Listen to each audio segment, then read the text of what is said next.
Hey there, Purpose Peace, back with another video. Welcome in if you are new, and welcome back if you are already tried and true, a subscriber. I appreciate you for real.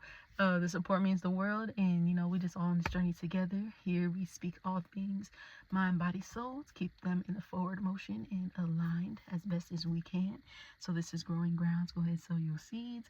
Feel free to like, comment, subscribe, share, and be a part of the conversation. So I want to hear your feedback, your thoughts, where you're at with it, how you feel about it, how you relate to it, everything. So, and especially if I'm being a little too abstract or redundant, or I'm not succinct enough, because sometimes I know I can talk in circles. So I want this to be as responsive and engaging and interactive as we can make it. So thank you for being here.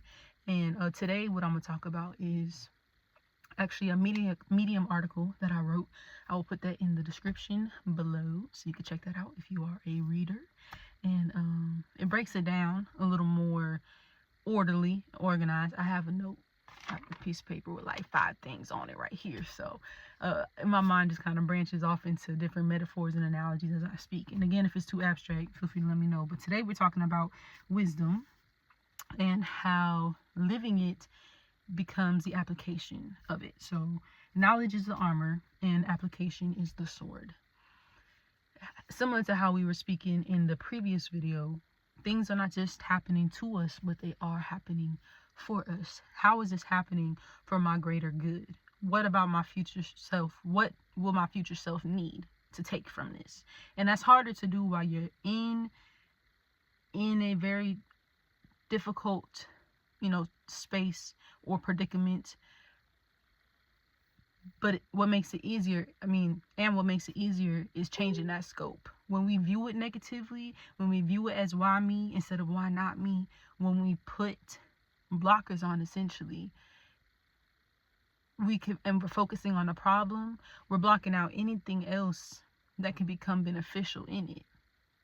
And the worst thing that we can do is not acknowledge the fertilization process, the gestation that is happening in those moments when it feels like it's raining and it's pouring down.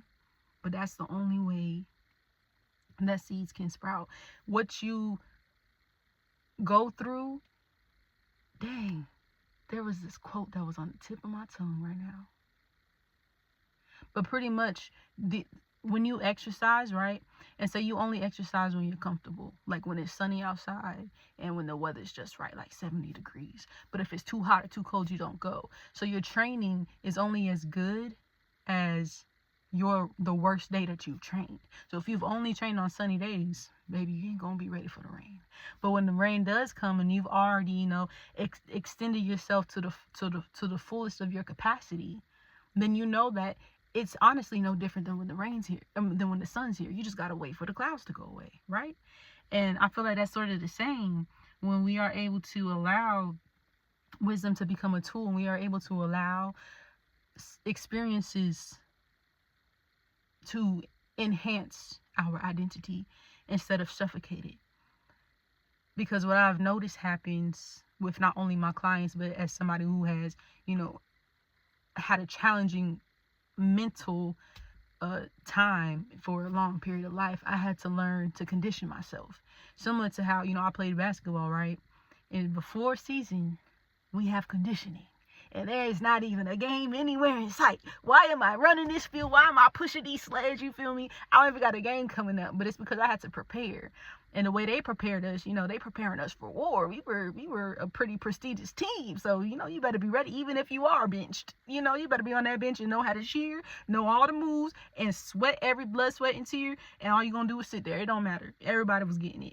And so I think the same way, I tried the different routes and the different methods that they offer, from like medication for like anxiety and all kinds of depression, everything, and try doing the therapy, try doing all kinds of stuff. But really considering that suffering is of our own making when we consistently replay what's happening, and we consistently relive that same emotion that was projected into the circumstance instead of rewriting the narrative, which takes time and conditioning. I learned what works best for me, and that's consistency of my mind control. So like practicing fasting once a week for 24 hours, telling myself no, telling myself I can do it, refocusing on other things if I'm thinking about food. No, like, it's a tool to sharpen, and iron sharpens iron. I become iron, I become steel when I harden my armor. You feel me? When I know I've done it before and I utilize the tools that I've practiced originally and I use them again, not only do I get stronger in it, but it becomes second nature. And it's the same thing with like exercising. I make sure I do that because that excess energy, that's helpful for me. You know, I learned what conditions me and what keeps me aligned in my mind, body, and soul, and separating my mind from my brain, because as humans, and the way that our brain is designed to function different parts of our body, we are still in control of our minds. We still have the capacity to say, no, brain, you're not going to be habitual today, because we are creatures of habit. No, brain, like, I'm not finna give up while I'm doing this 150th push-up. And when I tell you, I never thought I could do that. Like, no, you can do whatever you tell yourself you can do, because watch, you gonna do it. Either you gonna do it or you not. You don't know until you try. And so we have to be the ones who are willing to, you know, gauge just how much output we put into things, because we're going to get a whole lot of stuff thrown at us. We're going to get a whole lot of things that we absorb, but it's you know, our job to not let that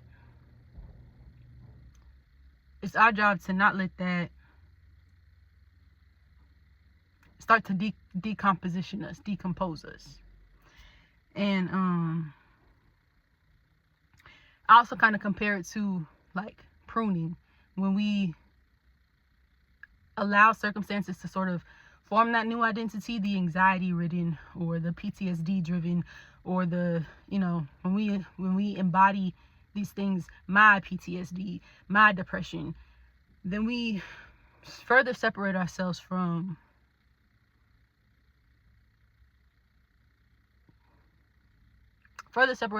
like our abilities. We no longer can even believe or understand the strength that we had and do still have, but that's been blanketed over. So we're pruning ourselves, we're removing ourselves, we're stripping ourselves of our abilities the more that we claim these other things that are debilitating, that disable us from, you know, being the best versions of ourselves.